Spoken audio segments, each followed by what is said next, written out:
Da-da-da-da-da-da. Ladies and gentlemen, welcome to Life's a Drag. Good afternoon. It is Tuesday. As you can see, I'm here getting ready. We had a week off. We got this week off. And then there's Jason Galvin. Looks like he decorated his room a little differently. I don't know. Maybe it's the same stuff. But that's what's going on. There it is. Welcome to the show, everyone. Those of you just getting done watching or listening to WFO, I told Joe, I posted it on the thing. He was talking about you get your fire shirts. I'm wearing mine. I'm trying to keep some respect on my man's name. Letting him see the fire. I guess you can go to Joe's shop there. There's like $16, $18 right now. They're on sale. So if you don't have a fire shirt, which is, I mean, come on, look at this thing. How could you not wear this out anywhere? I don't know why I'm cupping my breast as I'm doing, but that's what's happening here. Cupping my boobies. Jason Galvin's here. Anyways, Jason Galvin, what up, dude? What up? I was just showing WFO. He was talking about you can get your fire shirt at his merch shop, and I was just kind of. And you're rocking it today. I like it. Well, yeah. Look, I was showing off the shirt.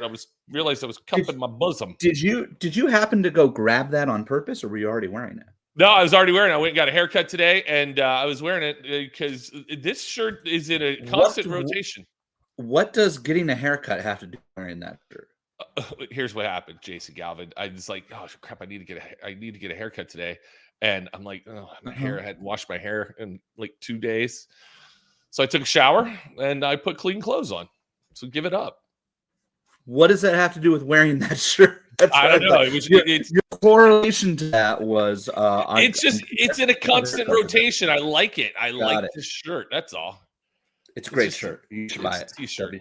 Everybody should buy one. We should get a Life's Drag shirt. We should. What could we put on there though? Anything? I guess we could put this up there. That may be kind of fun on the front of a shirt. Life's a Drag, little logo. Maybe. I mean, the little circle logo is like a, in the square, the pocket square area would be good. Yeah. Right. That could be cool. Yeah. I don't know. Yeah, we're gonna do that. What about we put this on there? We're not cool enough for t-shirts. Yes, you should absolutely put that on there. I saw that on my phone the other day, and I was like, "Oh, that's hilarious." I forgot. Was that Epping? That was Epping, right? Yeah, that was duck pin bowling where we couldn't buy shots, so we started drinking beer. Right, in Epping. Yep, and that's where I fell down on the floor, on the ground, trying to click my heels. And that's one of Jenna's favorite things because Jenna does this. Say hi, J-Lo. Hi, dear. Say. Yeah, that's what you do. Big farts. That's what I did in Epping. Sorry. Big farts. After I fell down. It's all right. Listen, when you have a tragic fall like that, things happen. So how was your week off, man? Anything exciting happening? Yeah, dude. So, kind of an unfortunate week off. We were supposed to. I'm sending pics in here. Sorry. We were supposed to be in Lufkin, Texas, at our boy Austin's track. Oh, that didn't happen. Then we weren't. No, it. Look, that dude. If you ever need rain in an area, and you're like, man, it just hasn't rained here in a long time, call Austin Hayward and have him schedule a drag race. But by the way, that reminds me, he texted me last week, and man, I totally got busy. I need to text him back. Austin wants you to DJ his wedding, dude. He wants to know. He goes, "Are you coming or are you going to DJ?" We got to figure that out. So see, get your act together, dude. I know, and I totally blanked, man. I had all kinds of stupid stuff happen last week, so yeah. But yeah, no. So it worked out. He canceled me on Wednesday night because he knew he was canceling himself, and it worked out because I got to stay home for the weekend, and I'm home this weekend, but I have baseball games on ESPN all weekend, so I'm tired. I'm busy with that. But last weekend I got to go to my boys' last Little League game of the year, nice. And we went played laser tag Friday night. We went to the trampoline park Sunday, so it was good. It was like a nice, legitimate off weekend. I was thinking about you, and this is going to sound terrible. I think about things when I'm in the shower because I took a shower today, as previously discussed. And I was thinking about you while I was in the shower. I was thinking, Jason Galvin's going through a cool time in his life where his boys starting to do boy things. his wife is pregnant, and they're going to have another one. You guys are like starting your lives, and I mean, I'm old now, and I've gone through all that. I mean, I got a 13-year-old, but he's basically 26 years old, anyways. And I'm just like, I was like, that's a cool time in the Galvin's life, and getting to do the fun dad boy things, and baseball games, and fun things like that. I mean, I had to go down to Miami this weekend, freaking for Fort Lauderdale for a big soccer game for my kid. So it was great. I love it. I just think about it. I'm guessing WFO just finished because these people are our crossover fans are rolling the way in. And we appreciate you. Yeah, we appreciate you, Steven. Thank you. But listen, guys, again, like Joe Costello. The best part is for all the people rolling in right now have already missed the Jason Logan took a shower today conversation. Yeah, which is apparently a big moment in his life. It was kind of a big deal this week. It's Tuesday. I hadn't taken a shower. I didn't take a shower on Monday. But if I don't go anywhere or have to do anything, very little gets done. Like hygiene wise. I mean, I brush my teeth, but I don't. Thank God for that. I'm not a smelly person. Thank God for that. I did put deodorant on today. Look at this. Nicole Clark left WFO early. Wow, is Joe going that far over? Man, that's all. Well, yeah, Clay. It's not really over. It's not really over. Joe was there first, so I get it. Yeah, Joe had Clay on, and they were talking about all kinds of fun stuff. If you missed Joe sent a text that he was having Clay on, and I said, all right, well, here's a 3-hour episode incoming. Right? Yeah, exactly. Just kind of is what it is. Hey, yeah.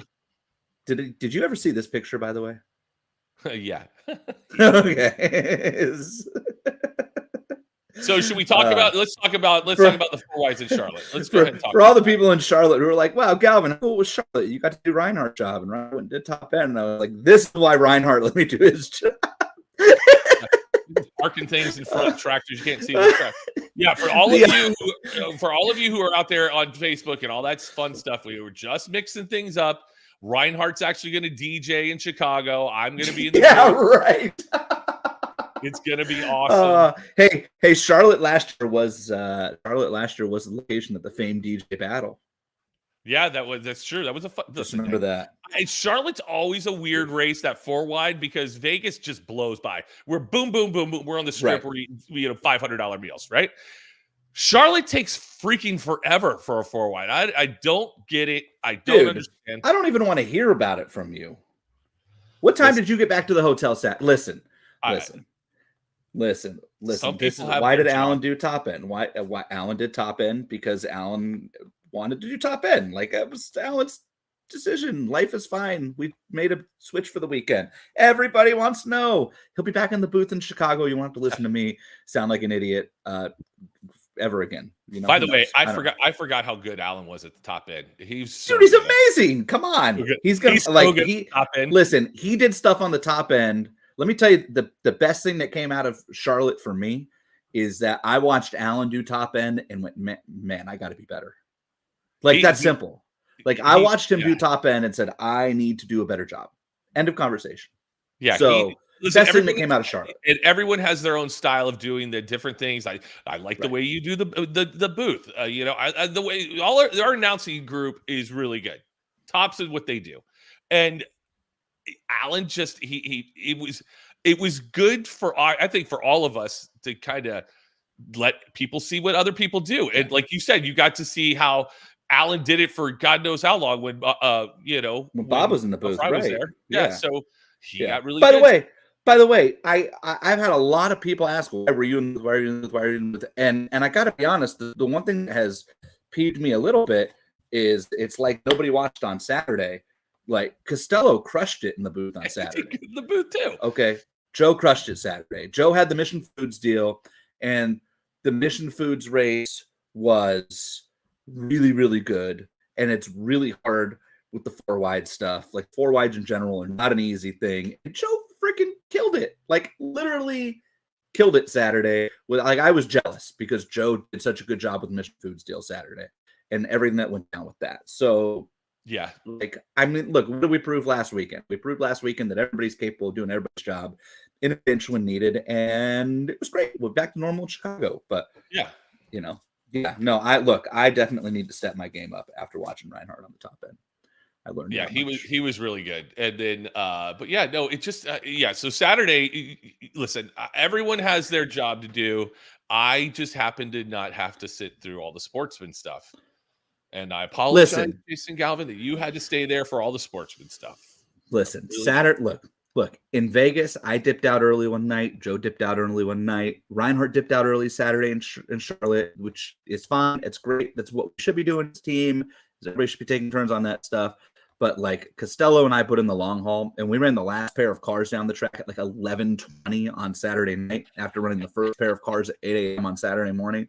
And dude, let me tell you, I just want everybody. All right, like our guest is waiting, and he's going to be here, okay? But I can take my headphones off because I got to give you the full Jason Logan experience on Saturday night when Costello and I got back to the bar. Okay, we get back. Jason Logan's nowhere to be found. And after like 30 minutes, we were like, where's Jason Logan? I'm like, I don't know. He probably went to bed, right? So we decided it's time to pack up for the night. And as we're walking back to the elevator, I turn the corner and I get this.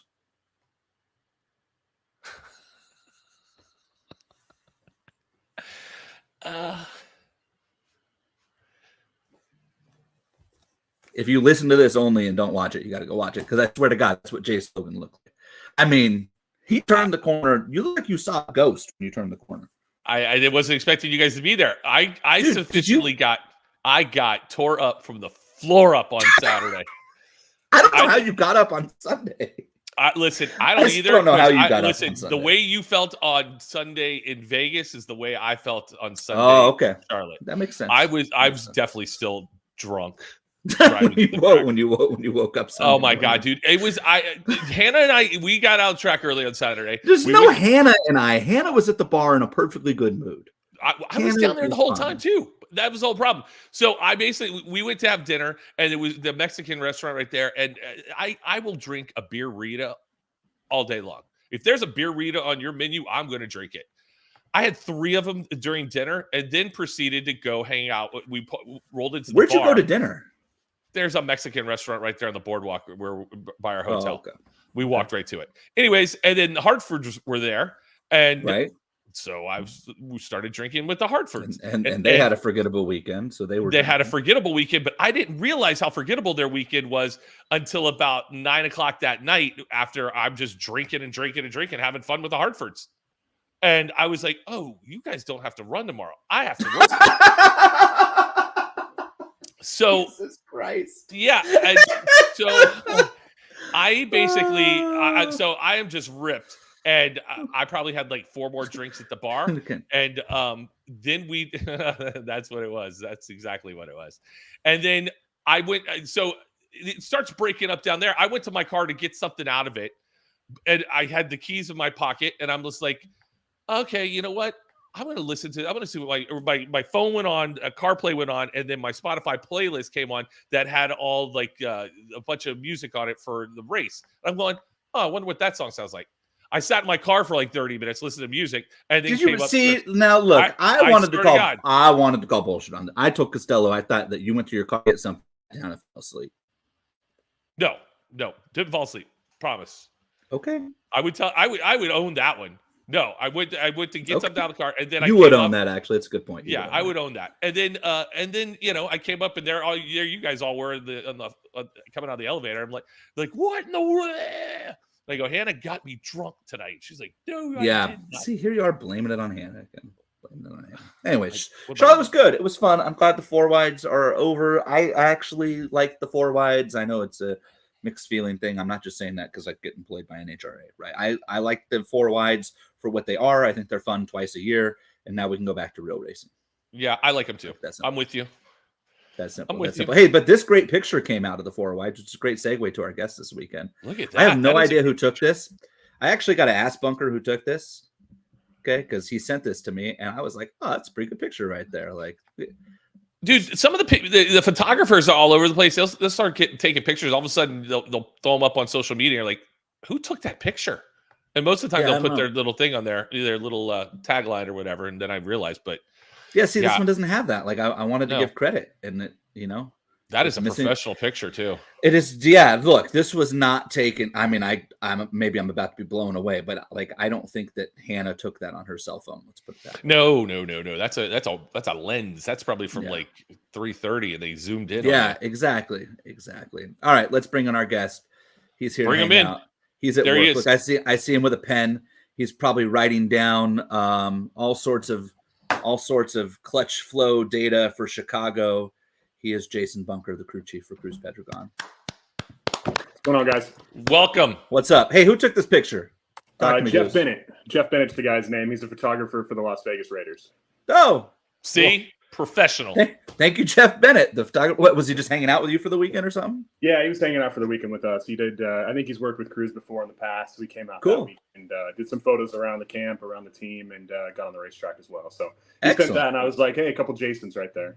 Excellent. Well, now there's three of us. I made the joke that we didn't have enough Jason, so we had to have you on the show. Jason, do you have to like the Raiders because Cruz likes the Raiders and he's like so super crazy about the Raiders? No, man. Like I grew up a Raiders fan, so I'm a huge Raiders fan, but all on my own merit, not because of Cruz. It just okay. So that probably helped out. Yeah, no, he probably said, "Are you a Raider fan?" Yeah, that's probably why I got the job actually.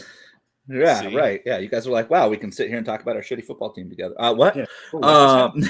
Hey, Galvin, let's go here. Hey, come on now. It's okay. In 5 years, the 49ers will fall apart, and the Raiders will be good, and you can rub it back into me. I'm sure. We can only hope. Yeah, you can. Nobody else is looking forward to that. So, hey, what do we got? Your race car's starting to run pretty good. Let's talk about that for a minute. It is. It's starting to run pretty well. I'm pretty enthused about how everything went in Charlotte for our team. It hasn't been for a lack of effort.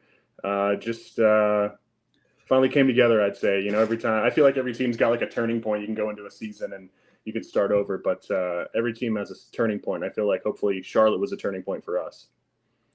Talk about and we don't talk a lot of racing, but I do want to talk about this because you were the first person that really, I feel like, kind of brought this to everybody's attention. And I don't know that we've talked about it enough as a sport early in the year because we've had so much controversy with like Pro Stock Bike and Pro Stock Car and stuff that we had, and with Bob Tasca, that we haven't had time to really talk about spark plugs. Like you and Cruz were the first two people to really like come out like publicly and be like, hey, like there's kind of an issue somewhere. And then it turns out that you guys were like far from the only team. It's just everybody else didn't come out and like flat say it. But you start going through the pits and talk, like Costello and I have talked to a bunch of people. I'm sure Reinhardt has as well. And it's like, hey, we have a spark plug problem. It's like, oh, that's funny. Like I know 4 other teams that have them too. Like you guys were kind of the first ones to figure that out.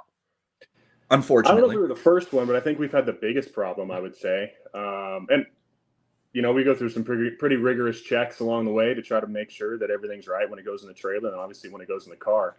But we had arguably the worst situation going out here as far as spark plugs. And I think, truthfully, some of the reason in Charlotte why the thing ran well to the public or ran well to the eye of a spectator or to the people out there was it finally ran on 8 cylinders, if I'm be honest with you, because there's been times this year, even back to Bradenton, where we were, pretty quick little race car, especially, about half track. We made some really nice runs out there. And then when it doesn't run on 8, it doesn't look representative at the finish line, doesn't show it on the scoreboard, doesn't show it anywhere. But I think what happened was we made a lot of changes going into Charlotte. I found an alternate route to go, is what I'll say, for spark plugs.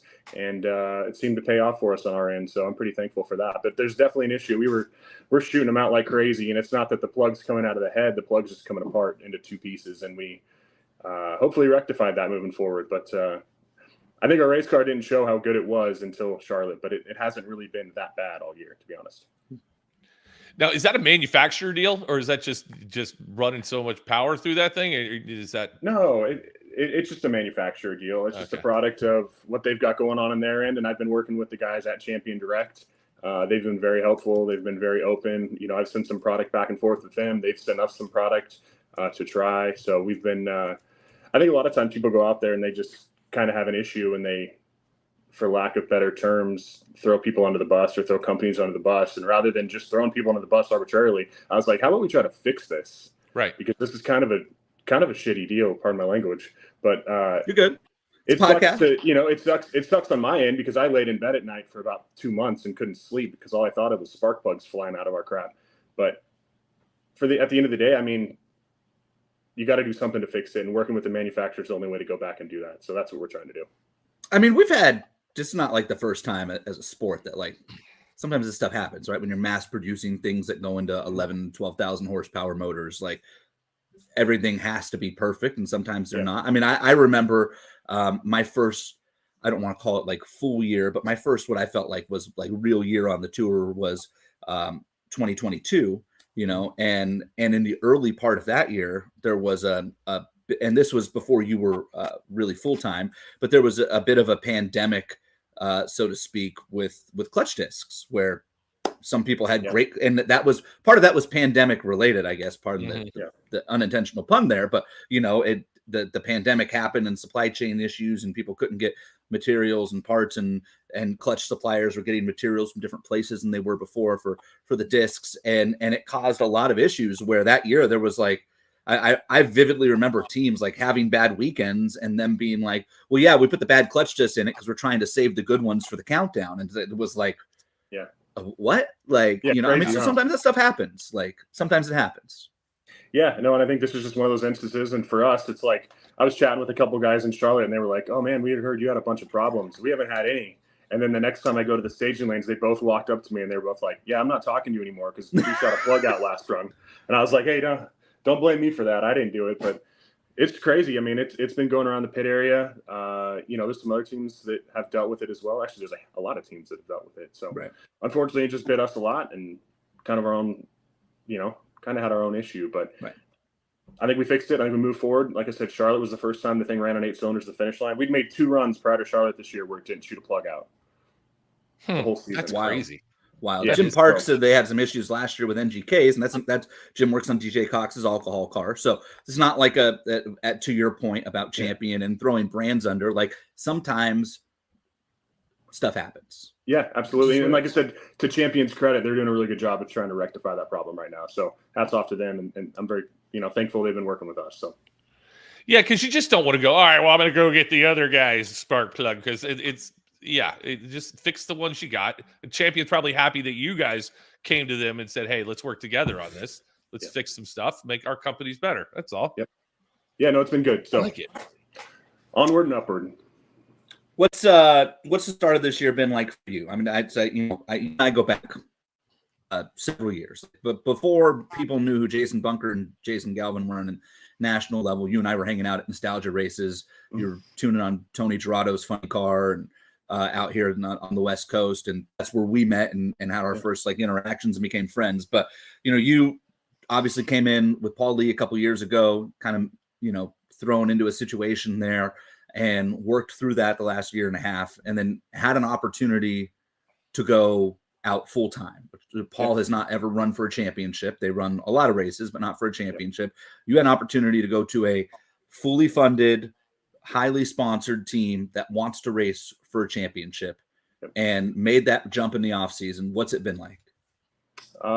It's been pretty awesome, to be honest with you. I'm very grateful for it. And I think, you tipped on a lot of the guys I've worked with before, and each one of those guys has been a part of my journey to get to this point, and I'm grateful for every one of them. A lot of good people along the way, but not very often you get an opportunity to go work for somebody who's got a full-time car, fully funded, that wants to compete at the highest level out here right now. The pickings are very slim, and Cruz's resume and his background speaks for itself. And he's a past world champion, won a lot of races, puts his best foot forward, and he's given us everything we've needed to put this thing together. We made a lot of changes to this car in the off season, moving into 2024. Completely new team, new combination. Kind of brought over a combination that had at the end of last year with Paul's car. And we kind of hit the ground running. We got to Bradenton and it ran pretty well off the trailer. And like I said, we just bit with little bugs along the way. And I think right now I'm very grateful, and I'm happy we've kind of turned the corner. The performance is there. It's starting to show it. I think the guys as a whole, as a group on the team, everyone's doing a really fantastic job. And, they're giving us a good race car to go out and take to the starting line and make the best decisions we can. But it's been a good start to 2024 with like a little more success on Sundays, but it'll come. How's your relationship with Cruz? I know he could be a little cantankerous towards crew chiefs. You guys, go ahead. I was saying, you guys good? I mean, I'm sure he gets in there and tells you, we're not doing it that way. No. And I'm sure you have your own way to do things too, right? No, I mean, truthfully, man, I love coming to work. I love coming to work right now. I mean, he is passionate. He's fiery. You know, he wants to win. He wants to do well. He wants, you know, accountability along the way. Right. But I mean, as far as coming to work, I love working for the guy. I mean, he's been great since day one. Everything him and I discussed in the offseason leading up to this point, he's done that plus more. You know, he's given us everything we need. There's, you know, if it makes sense and it's going to make this race team better, that's what we do. I And like it. Yeah, I like him. I like him a lot, and I know he wants to win, and I dig his fieriness. And Yeah. you know, having somebody like yourself who's been around and has worked your way up, that's just great. I mean, you can bring a different perspective on Yeah, no, I maybe mean, some him and old I, school ideas. yeah, we've got a very good working relationship as far as, you know, whatever you want to call it, crew chief to driver, owner to crew chief, whatever you want to look at. He wears a couple hats over here, Yeah, but he's pretty sharp when it comes to the race car as well. You know what I mean? But he, at the end of the day, he stands behind the decisions I make up there and what we put as the race team or put together on the race car. And yeah, I mean, he can already tell that I'm my own biggest critic. I don't really need somebody standing over my shoulder saying, "Oh, right. should have done this, should have done that." I wear it on my face. You know what I mean? I wear my Sure. emotions on my face pretty hard. So I've been told that quite a few times. So I think he sees that I've got the fire as well. I've got the passion to do this. I'm not here because I need to be here. I'm here because I enjoy this and I love this. You know, drag racing was never like a career choice for me early on. This was something that I enjoyed. Like Jason said, going back to nostalgia ranks and the pro mod stuff and all that stuff. This was never something I had to do. This is something that I had an opportunity and I'm pretty grateful for. And I look at it like I want to make the best of it. So I think he sees that and he knows that I come from a different perspective, I think. And I think we make a pretty formidable team over here. So I like it. What's a typical race week look like for you? Like, you know, or let's call it a day going to the shop. What's a day like? Let's say a Tuesday of a race week. What's that day look like for you? usually on Tuesdays, truthfully Tuesdays, we tend to load. You know what I mean? Tuesdays are load days for us. Like if we were heading to Chicago right now, guys would be loading up, kind of finishing up some last minute projects. I was actually, when you were making a joke about me writing some down, I'm writing down a couple little things we've got to get done. We've got a Snap-on deal here this week on Thursday, corporate event here. So I'm writing down some notes on things we got to get done before then. But, you know, Tuesdays with us would be load days, finishing up, making sure we got supplies stocked in the trailer. Everything's ready for race, you know, for qualifying and then going into race day. Just tidying up the little ends. You know, we've got a guy that'll go to Costco and get snacks and drinks for the trailer. And at the end of the preparation time going into a race, that's kind of what we're doing right now. Just making sure all the I's are dotted and T's are crossed. Right. If you guys, as crews ever come up with a wild hair, like we were just listening to, or I was just listening to WFO and he had Clay Milliken on and he was talking about Rick Ware. Like Clay's race shop is at Rick Ware's like office, or Rick Ware is there on site. Yeah. You know, having Cruz be a team owner, and he was talking about Rick. You know, hey, have you guys ever thought about doing it like this? Because comes from all those other racing backgrounds. Does Cruz ever get like a wild hair? Hey, let's do this weekend. Or is he like pretty like we've done it this way, this many, you know, for this amount of time? We're going to keep doing it this way. Maybe tweak a couple things here and there. No, you know what? Honestly, he, you know, coming in here from day one, you know, like I said, we were friends before, but never had a working relationship. And kind of came in here and we saw what we had and how it was kind of set up. And we've, over the last, you know, I've been here, 6 months now almost. And we've kind of made tweaks to the way we do things here and the way we've got the shop organized and the way we load, unload, set the trailer up, set the pit area up. I mean, for the most part, you kind of only have a certain footprint to work in. So you go with what works, but Sure. He allows us to make it our own, and he's allowed us to make the tweaks and make it how we want to work within it as far as the team and the guys, you know? So he doesn't ever come out and start pointing fingers and yelling, screaming, telling us to do it a certain way. I mean, he's pretty cool, man. You know, he stands back, he sees everything, he doesn't miss anything, which I appreciate. Right. You know, the guy like has a bird eye view of the whole thing, and I think he has a good knack for understanding the sport as a whole, not just an owner, not just a driver, not just a guy who can run a car, because he could probably run one of these things on his own right now. He's done it before. But he really stands back and he sees everything, the way the team functions, the way the guys work together, the environment we have.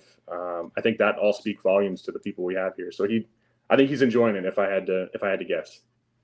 Hey, well, J-Lo, real quick, can I just point this out? Derek just showed up. We gotta get a social media director.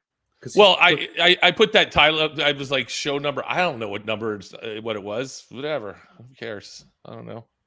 Sorry, Derek. That was the title of the show this week. Yeah, show. I don't know. Show number. I don't know. Look, Bunker. You ever think I have a cool job, or like my job seems less stressful than yours? Just remember, I got to deal with this guy. By the way, I popped on Jason guy. before you got on here, Okay. Jason, and I told him, I said, hey, if you get whatever, I go, yeah, we put zero effort into this show. I said, thanks for coming on. We there's zero forethought to it, nothing. Hey, at least you got good first names.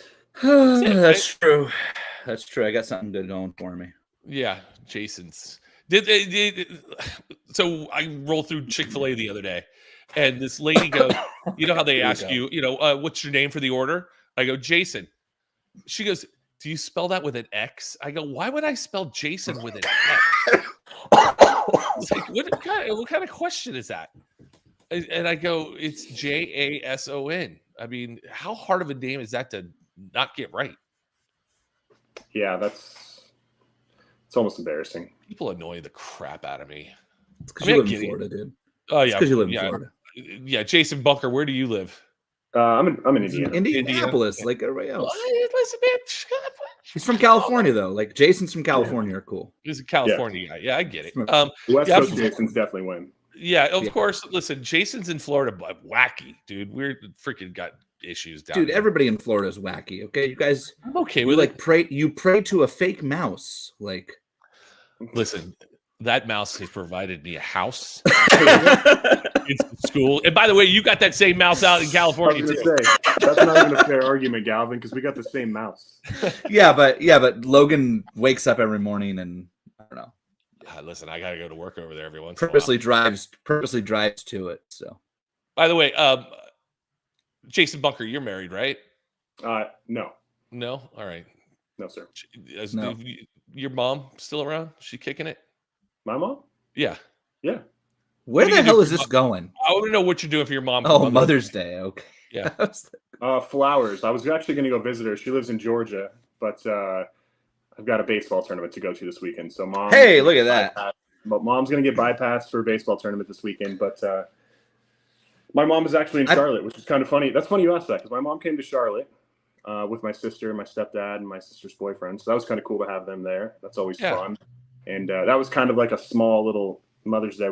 We got to catch up there, so that was very nice. But yeah, I like it. All right, this is great. This is a great set. What am I doing? We're gonna go to brunch because I have a baseball game at 1:00 on ESPN because ESPN apparently doesn't realize that Mother's Day is Monday.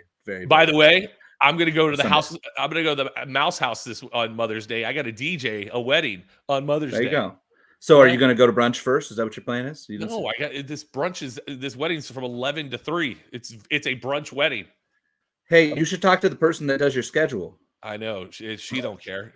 She doesn't want anything. So, Jason Bunker, this is fun for you too, Jason Galvin. Seeing you're young in your marriage and you want to probably keep it going. So, my wife hates the Mother's Day's gifts that I get her, and maybe just because things just happen on Mother's Day and we need things to happen. Like her car broke down at the parking lot, a Target parking lot one year, and it was just a battery. So here comes AAA. Guess what, honey? Happy Mother's Day. You got a battery for Mother's Day for your car. One year we needed a vacuum cleaner really bad. Guess what she got for Mother's Day? Or it just happened to be on Mother's Day. We went to Lowe's and got a vacuum cleaner. Dude. You know what she got this week? I got her an ice maker. A divorce? Well, that's coming. Don't worry, it's coming. Based on how his last Mother's Day presents have gone. Oh, it's terrible. Yeah, the only thing you missed was a blender. Well, the blender. But this year we need an ice maker because my ice maker went out in my refrigerator, and I'm not going to go spend $3,500 for a new refrigerator. So I bought SpongeBob. Right? I bought a $90 ice maker off of Amazon, and it showed up on Saturday, and I was all pumped about it. I go, listen, your Mother's Day present just is at the front door when we get home. Would you like it now or would you like it on Sunday? And she goes, oh, what is it? I get probably another appliance. I go, dude, well, honey, it's a brand new ice maker. I guess you're getting it tonight. So I spent all weekend making ice, and she hated it at first. Wow.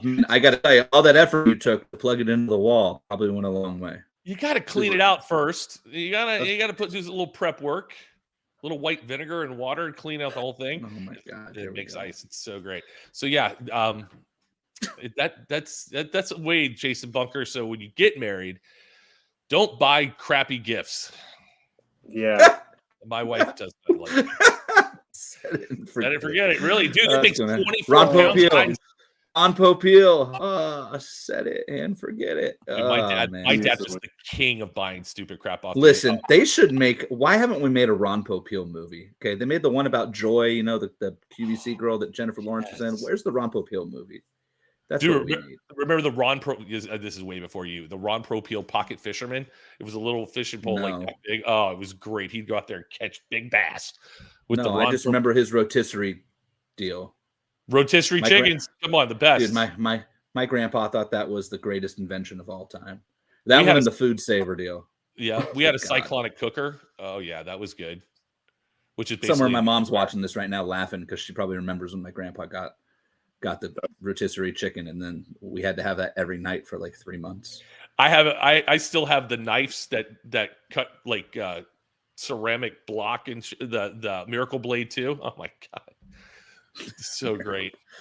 Wow, this got off track quick. Hey, you got a baseball tournament this week? Look at this. This is great timing. It's great timing to transition into the tease of the day. It's called "Whose Kid is Kicking Their Father's Ass the Most" right now. Yeah, because Bunker's got a kid who's about to get drafted, and he's like 11. Okay. Yeah, he is 11. Logan's got a 12-year-old, 13-year-old that's getting. Logan's got a 13-year-old that just beat up on Lionel Messi's soccer team. There you go. My 5-year-old's throwing rockets to the star center fielder on the college baseball team I broadcast for. So this is like good timing right now. Hey, we're all losing as dads, but we're winning as parents over here. Listen, I said this before. I saw Galvin. He sent some pictures of JJ playing baseball. He's playing catcher. He's got his hand behind his back, and I go, bro, you're in so much trouble. Travel ball costs. First thing Bunker said to me. Dude, the thing is like, that picture you showed with you and I standing on the starting line in Vegas? What people don't know is we weren't even talking about drag racing. No, we're talking about baseball. We're talking about baseball because that's usually what Galvin and I are talking about. Yeah, Jay and I talk more about baseball when we do race cars. Like, hey, I got to interview you real quick. Talk about your funny car for 30 seconds. Yeah, hey, and then it ends, and it's like, hey, what's your kid doing this weekend? Has he got a game? Yeah. No, it's like that's what all our text messages. If somebody open it up, there's no racing. It's just literally baseball. Yeah. But that's the way it's supposed to be, man. See, so what position does your kid play? Second base, shortstop, and he pitches. Okay, so you don't coach the team because all the coaches' kids are the shortstop, right? I do not coach the team. I coach him away from the team, but no, he gets to go when it's baseball time. His coaches get him, and he's their problem at that point. But he's a fantastic kid. So it's awesome. Probably the most fun thing I do is go to his baseball tournaments. Listen, my kid, he plays for Orlando City Academy, which is MLS, all that stuff. And our biggest rival is Inter Miami. And they've beaten us 3-1 the past 4 times we played them. Mm-hmm. We went down to their place right before the first team played, beat them 2-1. And when our kids scored that second goal, I literally felt like that kid just won the World Cup. And the parents were going bananas. It is the most exciting thing to see your kid succeed and do something awesome like that. Just make a great play, or you get fired up. It's so awesome. Dude, tell me, I just got goosebumps because I just last week we had a tournament and my son playing second base, this kid a line drive. We're up 2 runs. They had bases loaded, 2 outs. Kid hit a line drive, and he made a diving stop and caught this ball and saved 2 runs. It probably would have scored if he would have missed it. And he got up and was so fired up at 11 years old. And he's cool and calm and quiet and the most polite, sweet kid ever. And then you put him on a baseball field and he'll rip your throat out. And it's the coolest thing to see, your kid flip the switch from my dad wants me to do this or my mom wants me to do this. And then once the light switch goes on and it gets flipped and they're like, actually, I kind of like this. And then they want to work at it and they want to get better and they want to put in the time. And then they want to do all the extra work away from the games, which is all the cool part, but they want to do the practice. They want to do the training. They want to do the after hours. It's he's 11 and the kid's got more drive than most 25-year-olds I know. Right. You know what I mean? And it's arguably, sometimes I laugh that's really my kid, Right. You know what? So I have older boys. I have twins that are 26. I have a 23-year-old. My 13-year-old will wear these kids out all day long because it's that I don't know that my older guys, when they would lose a soccer game, whatever. What do we have for lunch? Yeah. My 13-year-old just lives and dies with it the entire week. And I'm like, bro, you got to get over this. Yeah, It is not that big of a deal. Yeah, same for us. Like they lost on Sunday in the semifinal game, and he didn't talk for 2 hours. Right. Like the drive back, no talking. Didn't want to eat lunch. Yesterday, finally, I called and he was like, we were chatting about it, and all he wanted to talk about was the tournament this weekend and where they're going to be this weekend and who they play this weekend and who's in it, and as if that team that they lost to's in it this next weekend. And like, it's crazy. Like, he's got it all on the phone and he's wired into everything. He's got all the stats. It's what's out there nowadays for kids, what they can follow and what they can put their time and effort into. Even just like the broadcasting, the coverage part of it. It's like, I didn't have any of that as a kid. I didn't have any of that in high school. I didn't have any of that in college. Like, I didn't have any of that. And it's like, he's got it in his hand. He's had it since he was 9 years old. You know what I mean? And I think for him, he understands what an opportunity it is. And, we get to play for a pretty awesome program out here. And, we're on a pretty decent team. And, he's like a leader of their team. So for him, I think he takes that seriously, which is really, really cool. Yeah, my kids the same way. See, I grew up playing soccer, but that was in the 80s. What was I going to go play in Europe? I wasn't that good, nonetheless. And but my kid, he knows all the stats from all these soccer players. And I mean, for just his generation, there's so much more soccer going on. Baseball, there's people, baseball's history all day long, and you could go back to Babe Ruth and you can research all that stuff. And that's what it just blows my mind that my kid he goes, Dad, you know who this guy's playing for now? I go, no. He goes, oh yeah, he got traded to Chelsea after. I'm like, how do you know all this stuff? Yeah. I don't see him watching. But he just figured it out. And I'm just like, okay, go, man. Let's have some fun. Yeah, my son, he'll sit there and watch baseball on TV, which is, I love baseball. Like postseason baseball, I'll watch on TV. Regular season baseball, I'll have it on the background while I'm making dinner or something. He'll watch every baseball game and know everything that's going on. College, and he's probably calling pitches out. He's probably going, it's here comes the slider, Dad. And it's cool because like when Galvin and I talk about it, his son's what, 5 now? Yep. And it's like he's getting into it, and I like distinctly remember what it was like. And it's like, I grew up playing baseball. That's all I did growing up. You know what I mean? Racing wasn't even anything. I didn't really care about it. And baseball was like what I was tied into all the time. So for me, it's like, I can remember all those things as a kid myself, and then having it with him and then watching him take that to another level all on his own. It's pretty sweet, man. Like I tell people all the time, like the race car stuff, it's a lot of work and it's a lot of effort, and you go up there and you take it up and you do your best. You put your best foot forward, but like, I get way more nervous for his baseball games than I've ever gotten nervous on anything in my entire life. Yeah, it is. Go ahead, Jason. I was going to say, I'm glad that you brought the Babe Ruth deal up. I had a breakthrough parental moment last night. We watched The Sandlot for the first time. Oh yeah, yeah. I got the picture. All time. Yeah, I saw that picture. That was great. It's on my Twitter. All-time great moment. My kid got so into that movie that when it finished, it was time to eat dinner, and he was like, Daddy, can we just go practice baseball for a little bit? So then we went to the park across the street from our house and played for 30 or 40 minutes, and then we came back. I made him dinner, and my wife works today, so she's at work at this point, and I'm making him dinner. He goes, Daddy, can I watch The Sandlot again? The kid literally watched it twice in one night, like literally. He's walking around. I'm the great Bambino. He's like imitating Ham, imitating Babe Ruth. I was like, okay, this is amazing. When he asked you if you could watch The Sandlot again, did you just start crying? Actually, I did get a little emotional at the end the first time though, because I had this great moment. He has. Bunker? Do you know what Baseballism is? The company? Yeah. Yeah, so I mean, I have a million. I'm surprised I'm not wearing one of their shirts. I have a million shirts and hats and stuff, and they make this incredible one that is literally like the T-shirt that Hercules wears at the end of Sandlot, the dog. Yeah. It's the the green baseball cut shirt that they write Hercules on, except for Baseballism has one that has the dog on it holding the ball like drooling, and then it says mode, right? Right, because he's the beast, so beast mode, right? Like all their shirts have those like cool things. So JJ has that shirt, and he never had any idea what it meant until the movie. And at the end of the movie, he saw the dog wearing it, and he goes, Daddy, Hercules has my shirt. And I was like, okay. That's Yeah. awesome. Clicked. I was like, oh, it was Yeah. big moment. Big So moment. so I never played baseball. And we just never did that. And I got into baseball later on in life.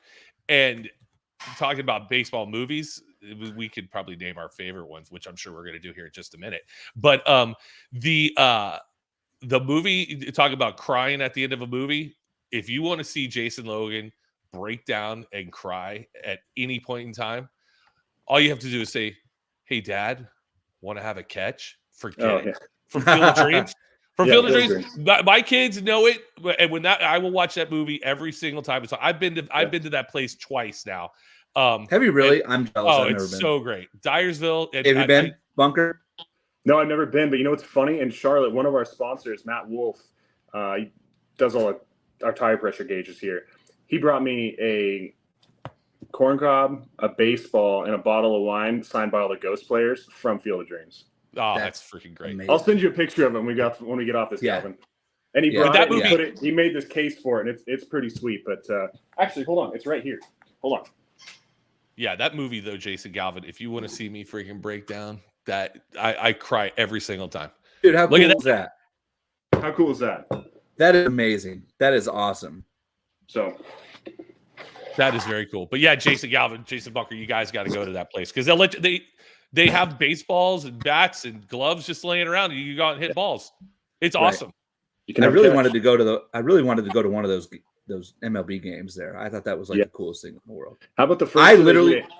The first two they did I it, and the White Sox hit the walk off. Oh my God! Oh, Was Yeah. it Tim Anderson hit that walk off home run? To win Yes, it? it was And Tim it was Anderson. like- Yeah.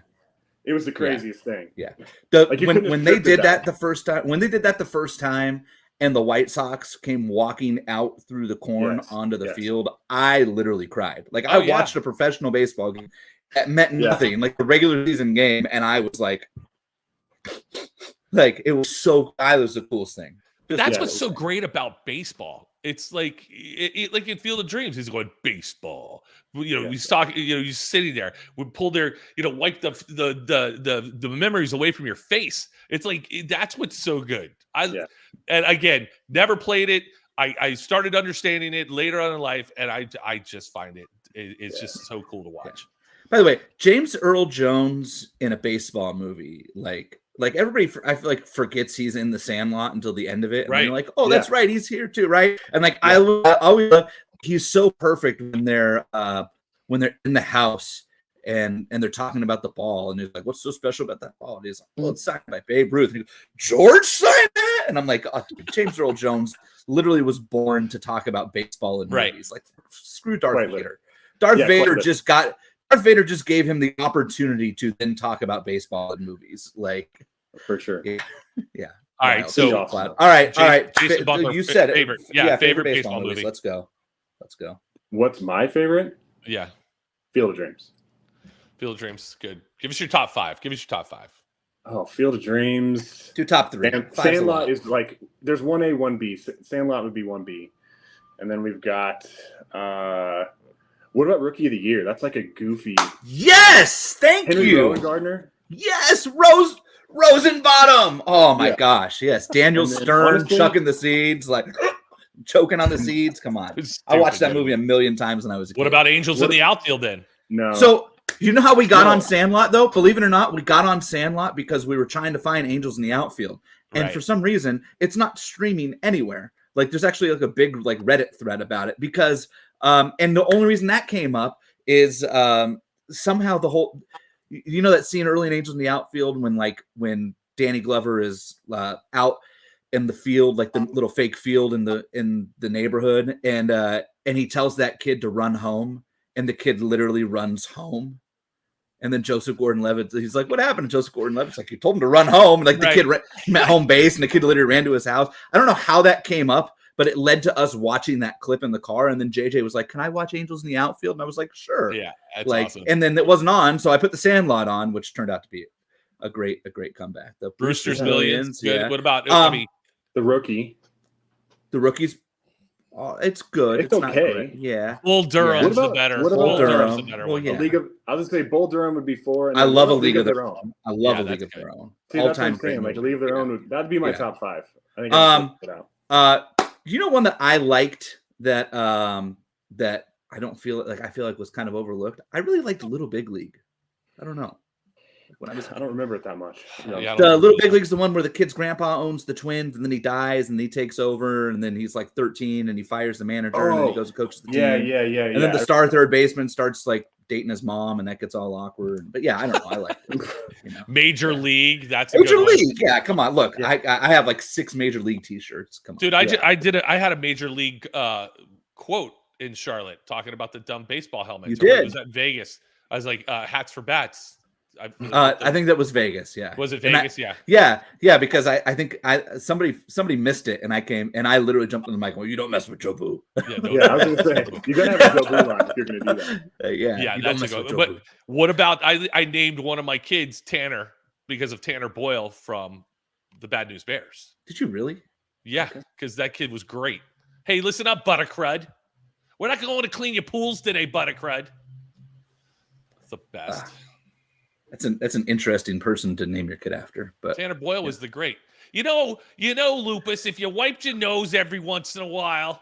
okay, you know what else? Like, and this is not necessarily a baseball movie, but they play baseball, and I happen to think that it's pretty funny. The Benchwarmers is pretty funny.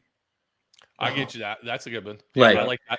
Like that's a stupid baseball movie, but it's funny. Yeah. Like Yeah. that movie's funny. I agree. Also, by the way, I like the Benchwarmers falls into the same category as the Sandlot. My wife made this comment last night. We're watching the Sandlot. She's like, "Gosh, they literally couldn't make this movie anymore." I was like, "Isn't Yeah. that dumb? Like, it's a kids movie. It's a Or kids like- movie, and we couldn't make this anymore because like too many people would get offended by stuff." in I it." just love in Oh. Sandlot when he's at the Oh, pool, he man. acts like he drowns and he makes out with Yes! the lifeguard. Yeah, That's Wendy just Peppercorn, Yes. come on now. Yes, Wendy Peppercorn. Come on, my wife. I was cooking dinner, and the movie was on in the background, and I was 3 seconds ahead of every line of that scene, and my wife looked at me and she goes, "You really do know every word of this movie?" And I said, "I really did watch this movie 6,000 times as a Yeah. kid." Okay, like I Yeah. actually do know every. I think it's Galvin and it's I- always a good movie. I think we're Like- close enough in age that I probably watched about the same amount of times. right. Yeah, Like- seriously. Yeah. It was like that was like our era. We were kids when that thing came out. God, yeah, literally, Yep. yeah. I think I was 6 or 7 when it came out, so that was Yeah. like, So yeah. good. The Yeah. line in my house that would, if anybody did anything wrong, "You're killing me, Smalls. yeah, You're of killing course. me." All of my course. kids do that line. Of course. We need I always anytime anybody ever says forever about something, I always do that in my forever, like always in my head. I'm always doing at the racetrack. I'm always doing that. See, we can't have this conversation about racing. We need more drag racing. No, movies. right? Okay, it's like Yeah. it's the greatest drag racing movie of all time, and it's like, oh, Heart Like a Wheel. What's second? And you're like, Heart. F you, Like a- Connie. That's all you're gonna get out of that.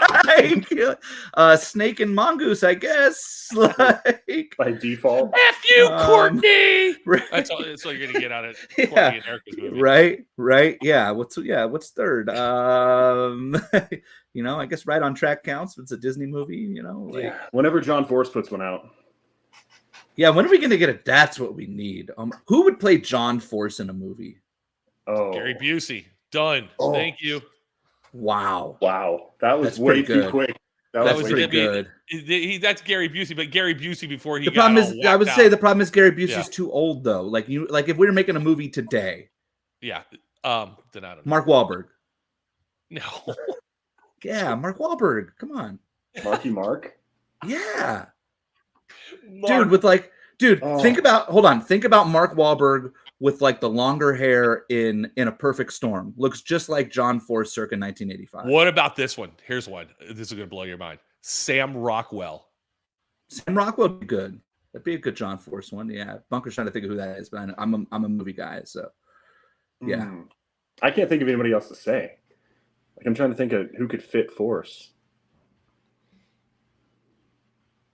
The Yeah, see, Marky Eric Mark. said Will Ferrell. I think that's too No, Will's- no, Eric. No, you need somebody who could at least have the serious part. Who would play Cruz in that movie? Because Cruz would have to be in that movie because they were like the first funny car rivalry of John Force. Yeah. Like Logan's got something funny. It's like- I do, but it's not right. I'm not saying it. It's not right. I'm trying to think of who'd be a good Cruz.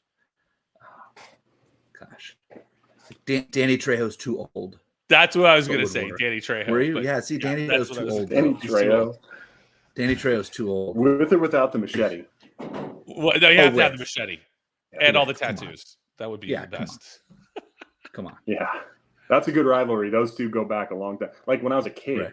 that's the crazy thing for me to get to work for somebody that's like, I grew up around drag racing, right? Loved it. Right. And then now I get to go to work and like pick up the phone, like Cruz is calling me to have a conversation about something. Like that's a cool feeling to have. That is kind of cool. Like the job that I have, shooting the T-shirts and all that dumb crap. It started off as a Right. company called Sports Magic Team in Orlando, Florida. We had teams all over the country at MLB teams, NBA teams, and they'd all come to Orlando and we do training camp. And one of the things we used to say to these people, listen, you're going to be behind the ropes. People are going to want you to go, hey, can you go get Shaq's autograph for me? Or can you introduce me to Michael Jordan? No, that's not what we're there for. But you're behind the ropes and you kind of forget that, hey, like, people do it to us out there. Oh, you know, what's John Force like? You know, I'm like, well, I don't really talk to John Force, but because I'm on the other side of the fence, that look, they think I'm associated.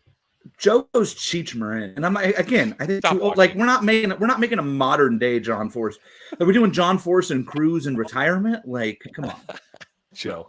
But we're if we're doing like '90s Batmobile Cruz Pedrick, Right. like you need somebody who's like good, young, you know, good looking, you know, like what about Mark? What about Mark? What's his last name? Kelly Ripa's husband. Mark Consuelos. Yeah. See, hey, good looking, handsome guy. Yes, of course. See, Walter there you go. Groggins, There's thank proof. you. Baby Billy on Gemstones, fantastic. That's a good one. But anyways, you kind of get to the point where you're like, you got to remember that you're around your heroes all the time, right? Yeah. And you respect for what they do. And I find that just to be absolutely one of the coolest parts about this job. It's like I get to go stick a microphone in somebody's face. I get to go, you know, in that person's holler when the average fan would be like, wow, I wish I could go in there and look at their clutch disc. Oh my God, that'd be the coolest thing ever. No, that's cool. The single biggest thing for me, like where I had my like real true pinch me, like, and I try to keep perspective and all that stuff, but like if Don Perdome texts me about something I say or do at the racetrack, whether it's good, bad, or indifferent, I'm like, all right, that's like every time I see his name pop up, I literally laugh and I'm like, all right. That's pretty wild. I'm like, pretty wild. Warren Johnson, dude. Warren Johnson, Connie Kalita stopped his car, or Doug Kalita stopped the car, and it was after I did something really stupid on the track as we're leaving Pomona one day, and Connie Kalita got that toothpick in his mouth. He opens the window and he goes, "Hey man, you're freaking funny." And it was all because I hit a lady in the face. It was like I was playing a game. I went like this, and what's your name? And I hit her in the face like 19 times to the point where she was, and Connie was like, "You hit her in the face like 20 times." But that to me, I'm like, fucking Connie Kalita's over here saying I'm funny. All right, cool, Connie, you're my man. Yeah, it's funny. Actually, funny story about that. Like I stay to myself for the most part. I'm pretty quiet, do my own thing. I got like a small circle of people I talk to quite a bit. And I was on the starting line in Phoenix. And we were, before first round, I'm walking out there and not paying any attention. I go to turn around and Jim Head's standing right behind me. And I almost walked right into him. And I've never really talked to Jim ever. Just passing by, hello. And I stopped and I was like, "Oh, I'm so sorry. I apologize." And he goes, "It's fine." Like, you know, Jim's kind of gruff and he's very serious and he's very loud and all those things. And I go to walk away and he like grabs me by the shoulder and I turn around and I was like, "Oh great, I'm gonna die today on the starting line in Phoenix." And he goes, "Hey kid, you're doing a good job. Keep it up." And that was really cool because it's I've talked to Jim Head my entire life. Jim Head, right? You know what I mean? And it was Jim Head kind of passed along a cool compliment. And I was like, that's kind of neat, man. You know? Like that's kind of a cool little and like cool story. My youngest memories of Jim Head are him joke. driving the Smoking Joe's top fuel car. Like I'm sitting there watching him on like, TNN. Like So it was that was a neat little deal to have somebody you don't really talk to that kind of reached out. So that was cool. Yeah, those very cool moments, and that's why we're all so happy to be in this fantastic sport of drag racing. Jason Logan's experienced some of this a little bit. What? You get when Pat texts you?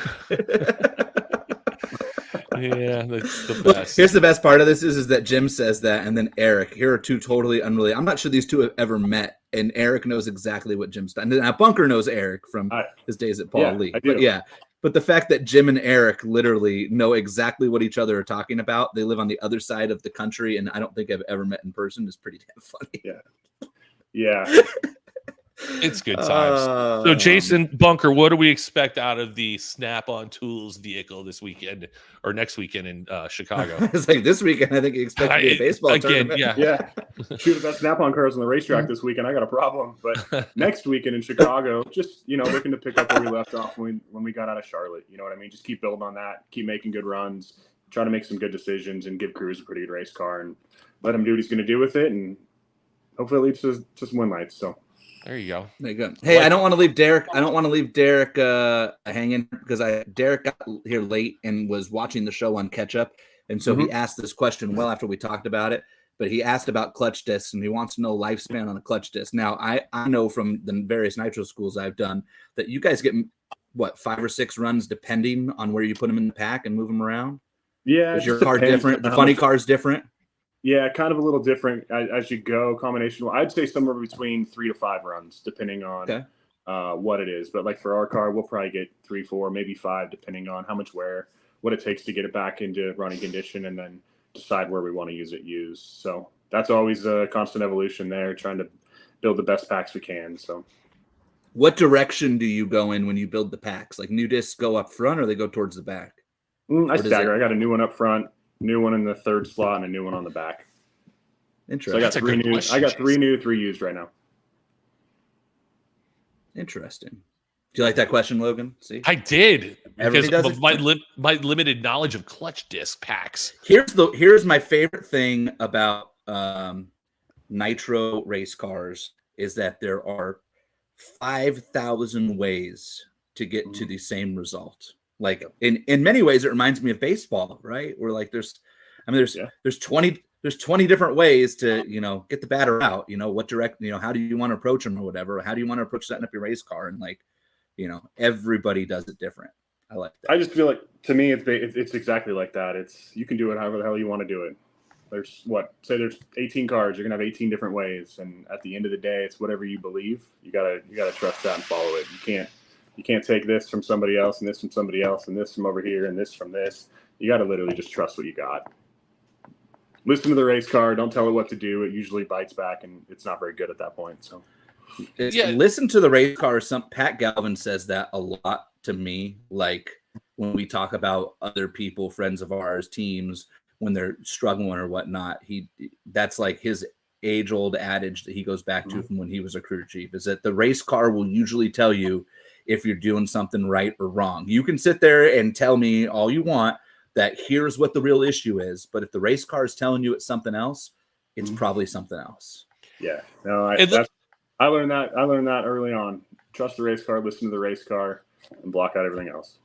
And speaking of listening to the race car, again, I don't drive anything. I don't, but I know sometimes when I hear a burnout, I'm going, "Ooh, that's going to be bad," and I'll I'll get off stage. I don't need things blowing up. Are there any specific teams that you want to throw under the bus while you're sitting here having this conversation? but can you tell off a burnout how that run's going to go? Sometimes, maybe.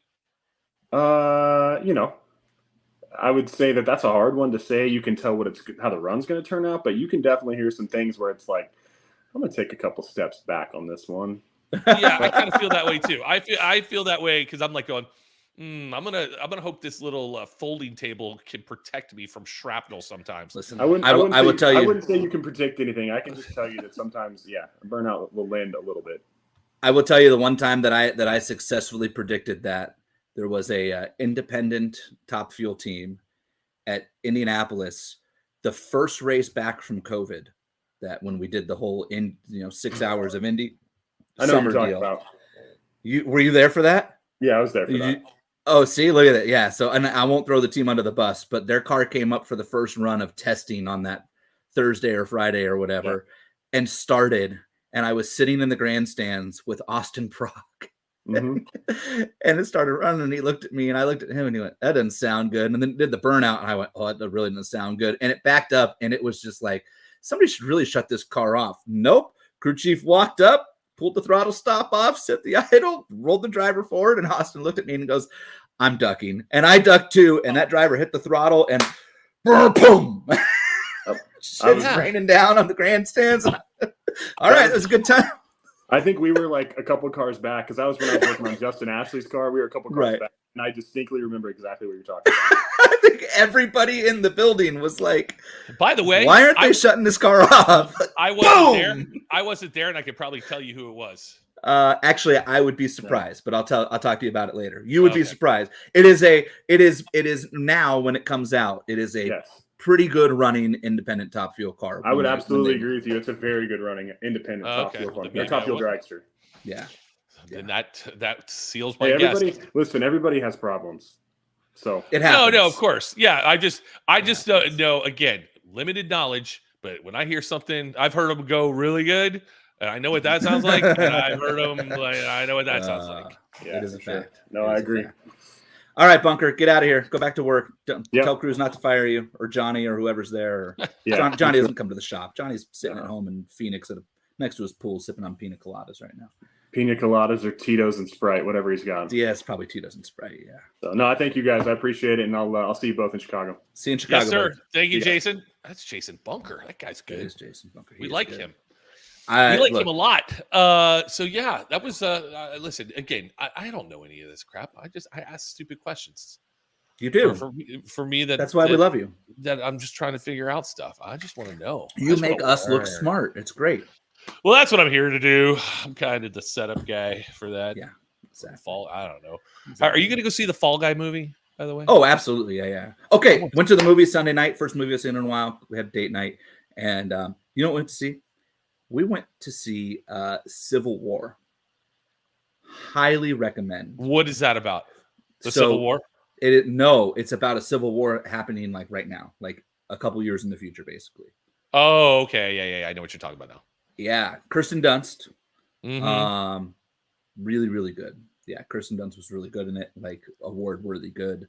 And it's not like a war movie. Like they're a bunch of journalists who are traveling from New York City to Washington, D.C. in what are the final days of a modern era civil war. I laughed. There's intentionally a little bit of like crass sarcasm in the setup of the movie, although there's no real funny lines in the movie. Okay, but like the overwhelming faction that is on its way to Washington, D.C. to kick out the president and form a new country is the Western Forces Alliance of the states of Texas and California. Shocking. Well, I just had to laugh at that because I was like, listen, there's, that's like that. That's like saying that North and South Korea got together to kick out the Chinese. Like, come on, like there's two states that I know are not forming a military together. It's Texas and California. Right. They're like, hey guys, let's get together. But anyways, it was a really good movie. So I highly recommend. But yes, The Fall Guy is now at the top of my list. It's just we wanted to go to that because that's closer out of theaters. It was the #1 movie in April. I didn't realize that. And Fall Guy just came out. But big Ryan Gosling fan. Looking forward to it. I love it. I'm excited for it. I want to see it. It's got all my favorite movie songs in there. It's going to be right down in my wheelhouse there. Okay, cool. So you're getting to Chicago. You're taking a little vacation to Chicago. What are you getting on Tuesday? Yeah, we'll be in Tuesday. Wife's coming. Bunch of families coming out. We're going to Cubs game Thursday night. So. Have you ever been to Wrigley? I have been to Wrigley. My wife has not, but I have. Yes. Wrigley is awesome. Second greatest ballpark in baseball. Behind your Dodger Stadium? No, behind Fenway. Look, I love Dodger Stadium. Okay. Come on. Fenway Park is magical. Fenway Park is like walking into Field of Dreams. Yeah. I got to sign the scoreboard. I did the little thing. I went in the scoreboard. Cool. And you know whose name I signed above? Take a guess. Nope, close. Joe DiMaggio. Oh, okay. There you go. I saw his name. I go, holy crap! There's a little spot right there, but you can't get on the grass. That's another. What's the one? Jimmy Fallon and Fever pitch. Fever pitch. Yeah. When she jumps on the thing, she goes, "How was the grass? Was it spongy? Was it spongy? You can't That's get on the Kirsten grass." Dunst, isn't it? Isn't Kirsten No, Dunst that's in that? no. That's Drew Barrymore. Oh, you're right. It's Drew Barrymore. Yeah. Yeah, so I get in Friday at like 12:30. Oh, that's right. I'm coming She has something straight going from on. the airport to do my thing. Have fun with that. So I'm excited. So all right. right, everybody. Well, All ladies right. and gentlemen, have a great week. Maybe we'll talk. Maybe we'll do a show before that. No, we can't because you're gonna be doing stuff, right? I don't know. I could do one from Chicago on location. Oh, that could be fun. Your wife will really enjoy that. All right.